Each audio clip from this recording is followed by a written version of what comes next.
Alô, ouvinte! Começamos hoje anunciando uma novidade importante no Levante Sua Voz. Olá, você que está nos ouvindo. A partir de hoje, o Levante Sua Voz ocupa também um espaço especial numa emissora de rádio pública. É isso mesmo. Agora nosso podcast pode ser ouvido também na Rádio UFRJ, emissora da Universidade Federal do Rio de Janeiro.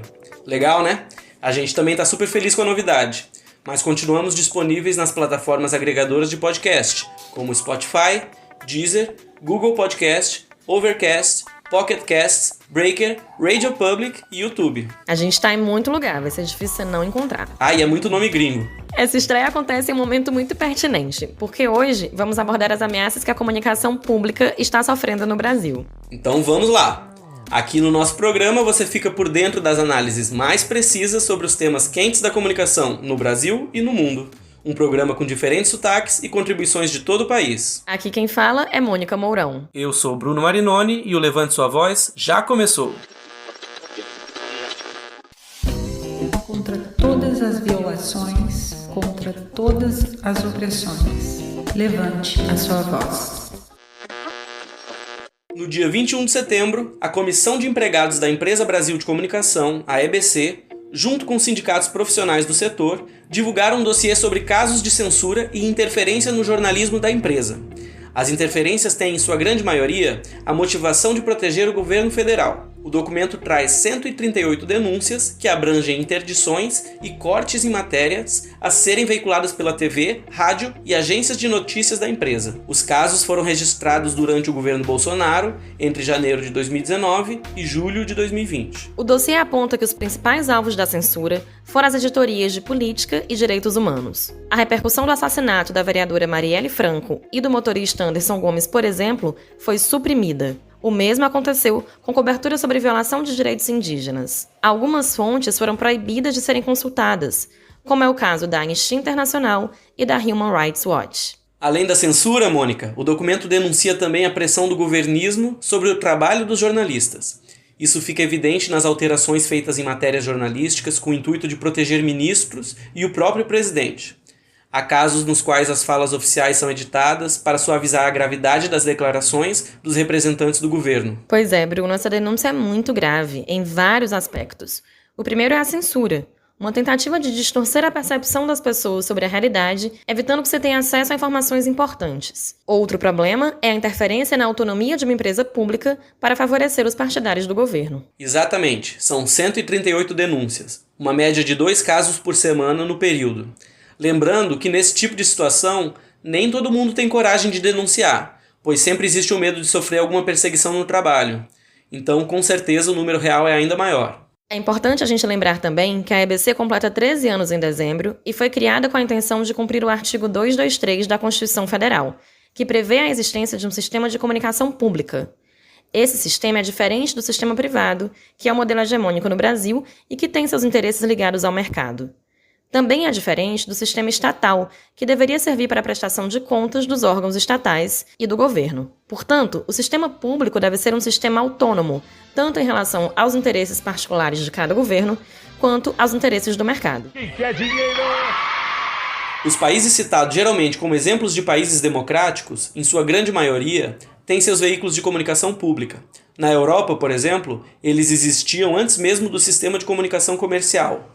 E lá avançaram bastante na regulação da comunicação, inclusive existem órgãos autônomos que fazem isso. Mas aqui no Brasil, quando se fala em regulação da comunicação, a mídia comercial se mobiliza logo para impedir. A EBC, desde que foi criada, passou a articular uma rede nacional robusta de emissoras estaduais e universitárias. Ou seja, ela confere o caráter de sistema articulado para o que antes eram iniciativas isoladas. Isso fortaleceu muito o conjunto de emissoras públicas. Para nos ajudar a entender um pouco sobre o tamanho dos impactos da censura nesse sistema público, o Levante Sua Voz conversou com o jornalista da EBC, Lucas Kraus, que é também diretor do Sindicato dos Jornalistas do Distrito Federal e integrante do coletivo Intervozes. Lucas, você pode apresentar para a gente e para os ouvintes do Levante Sua Voz o que o dossiê traz sobre a interferência do governo na EBC? Nesse nosso segundo dossiê, a quantidade de denúncias dobrou em relação ao período Temer.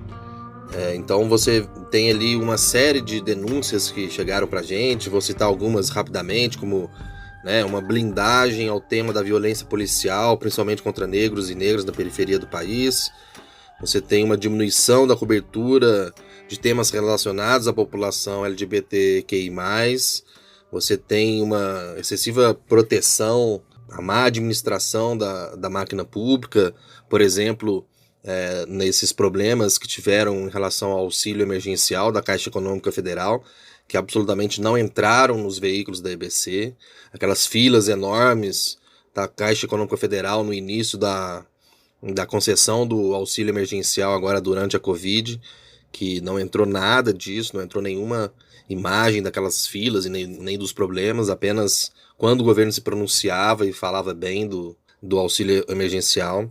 Então, são vários outros temas. Você simplesmente censurar uma imagem da Marielle Franco, que tinha 5 segundos, né, durante um programa sobre o Jackson do Pandeiro, né, sobre um programa cultural em que em determinado trecho tinha uma imagem de Marielle Franco que foi simplesmente censurada, tirada do conteúdo. Você tem as denúncias que chegaram pra gente, por exemplo, sobre o desmatamento da Amazônia, da quantidade de reportagens que apenas falavam o lado do governo. Lucas, como é que o Sindicato dos Jornalistas e os trabalhadores e trabalhadoras da EBC entendem essas opções do governo de interferir em um número tão variado de temas? É um aumento do autoritarismo no governo se revelando na comunicação pública, dentro da comunicação pública. No caso da TV, a gente tem essa comparação, que às vezes a gente faz, quer dizer, no primeiro dia do governo de Michel Temer, ele acabou com o Conselho Curador da EBC, o espaço de representação da sociedade civil dentro de uma emissora pública, e também com o mandato de 4 anos não coincidente com o mandato da presidência da República, que também foi outro elemento construído dentro da EBC para que se tivesse autonomia, maior autonomia e independência. E no caso de Jair Bolsonaro, logo de início, em abril de 2019,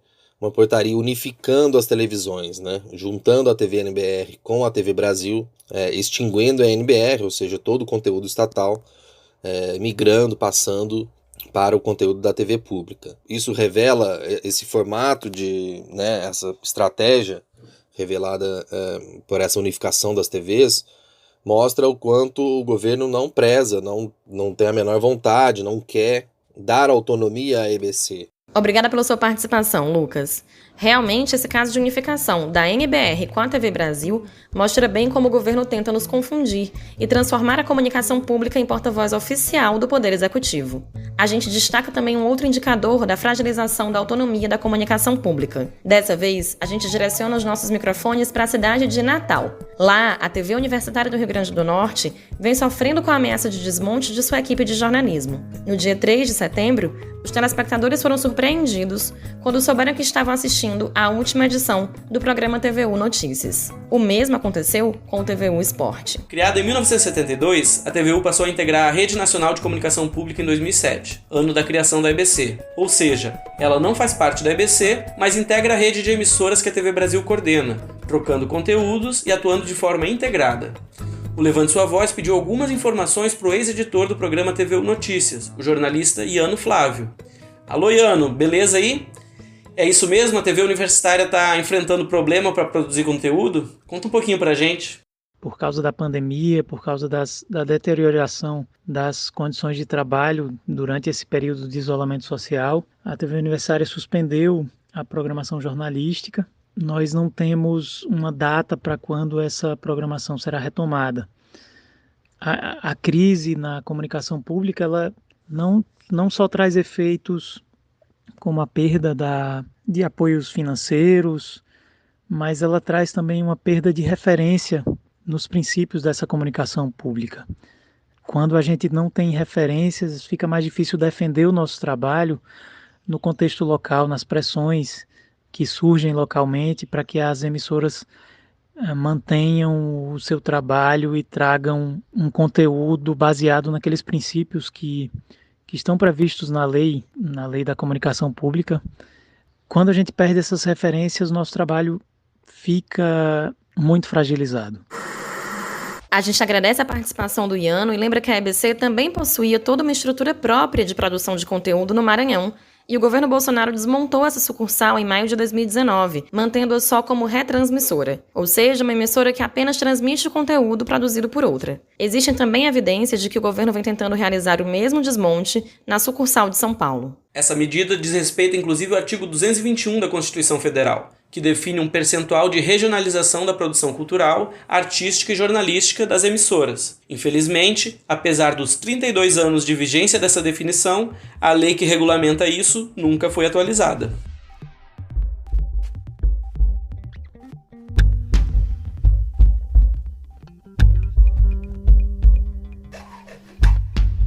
Vozes amplificadas.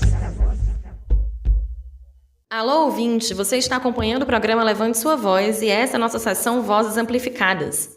Aqui a gente conversa com o pessoal que está fazendo comunicação popular e também que atua em várias frentes de luta pelo Brasil. Hoje a gente convidou para trocar uma ideia com a gente a galera da Rádio Freicaneca do Recife. A emissora demorou 56 anos para sair do papel. A emissora funciona atualmente na frequência 101.5 FM. Alô, Nice Lima. Nice é produtora e apresentadora da Freicaneca e vai nos contar como os recifenses conquistaram essa vitória. Demorou um pouco, mas saiu, não é, Nice?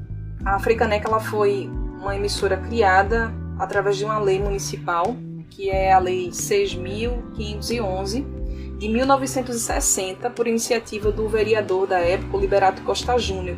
O Liberato ele nos deixou, inclusive, sem ver esse projeto dele em prática, colocado em prática. Isso aconteceu em 2016, quando a rádio, a Freicaneca FM, 56 anos depois, ela saiu do papel, ela começou em caráter experimental, no dia 30 de abril de 2016. E aí permanecemos assim por 2 anos em caráter experimental. Claro que em 2017 a gente fez algumas ações especiais, como por exemplo cobertura do carnaval. Em 2018, mais precisamente no dia 30 de junho, nós começamos com nossa transmissão de programas ao vivo, diário e com uma programação ininterrupta, né? Então todos os dias a gente tinha programação, tinha microfone aberto. Essa história é muito incrível.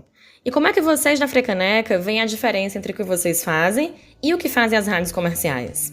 O tempo, às vezes, para se analisar um produto, para saber se ele está dando certo ou não dentro de uma programação de uma emissora comercial, é o lucro que ele pode dar, o retorno, né, de publicidade. Se não está dando retorno, tira do ar. Numa emissora pública, para a gente, é mais importante esse feedback, esse contato com a sociedade do que com o lucro em si. A Freicaneca é ligada à Fundação de Cultura da cidade do Recife, ou seja, à Prefeitura do Recife, mas ela busca ter essa autonomia. Quem está aqui também no nosso quadro Vozes Amplificadas hoje é o cineasta Gilmar Galache, um dos idealizadores da Associação Cultural de Realizadores Indígenas, a Ascuri. O Gilmar é integrante do povo indígena Terena e acabou de fechar um contrato com a TVE de Mato Grosso do Sul para transmitir conteúdo produzido por indígenas articulados pela Ascuri. Alô, Gilmar! O que é que significa para a Ascuri ver seu conteúdo aparecendo na TV pública? A gente viu como assim, um momento de mostrar o nosso trabalho tanto para a sociedade sul-mato-grossense que não é indígena, quanto nas aldeias, porque a TVE ela chega nas aldeias também. Em algumas aldeias que não tem internet, a TVE chega. Então, ter esse espaço da TV pública, para a gente, revigora, né? Pela necessidade de mostrar esse material e mostrar esse jeito que a gente faz cinema, né? Que a gente produz um cinema voltado para o fortalecimento, né? A produção mesmo, assim, o processo de produção, ele é parte do fortalecimento do jeito de ser indígena, assim. Então, aprender sua língua, aprender o nosso jeito mesmo tradicional, é parte do processo, e o filme é só a consequência final, que não é o nosso foco principal. Valeu, Gilmar! A gente quer ver esses vídeos em rede nacional, hein? Mas enquanto isso não acontece, quem quiser dar uma olhada na produção da Ascuri, basta procurar o canal no YouTube, que lá tem muita coisa disponível.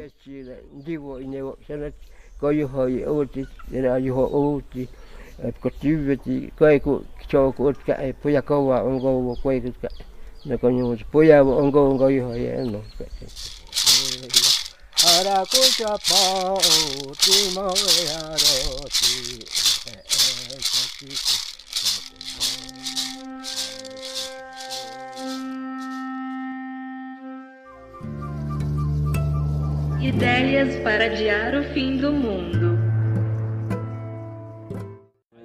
disparos da fala abalam ouvidos acomodados, que pensam que quem vive no gueto aceitará e morrerá calado. Enquanto a voz legítima da periferia soar em cada alma e coração, estaremos na correria plantando as sementes da revolução. Pela revolução mental, eis o rap nacional, eis a favela, é isso. No nosso Ideias para Adiar o Fim do Mundo do programa de hoje, vamos lembrar o que Ailton Krenak diz sobre contar mais uma história. A provocação que ele faz é que quando contamos histórias, estamos adiando o fim. E para falar sobre isso, vamos conversar sobre como as periferias estão contando suas histórias através de saraus de poesia. Quem nos acompanha nesse papo é o João Martins, editor da revista Berro e pesquisador de saraus na periferia de Fortaleza. Tudo bom, João? Oi, Mônica, tudo bom? Obrigado pelo convite, né? Então, conta pra gente como é que a juventude de Fortaleza desafia o estigma de ser uma juventude periférica com os saraus de poesia. Eu acredito que esses espaços de encontros lúdicos, pensando a poesia, pensando a arte, trazendo a arte, a dança para dentro desses encontros de uma forma horizontal, ela pode trazer uma outra perspectiva no sentido da própria representação desse jovem da periferia, né? Dessa juventude que está querendo, acima de tudo, viver, né? Que, além de tudo, assim, poetar também, trazer sua arte, trocar sua arte e poder construir outros espaços de cidades possíveis, né? Porque é muito comum a gente ouvir poemas nas quebradas de Fortaleza sobre a violência policial, sobre as violências, né? Mas também eles falam de amor, também falam de ludicidade, né? Então, assim, tipo, é uma contrapartida para essa cidade opressora também, né? Acho massa. E você terminou agora o mestrado em Ciências Sociais na UFRN, né?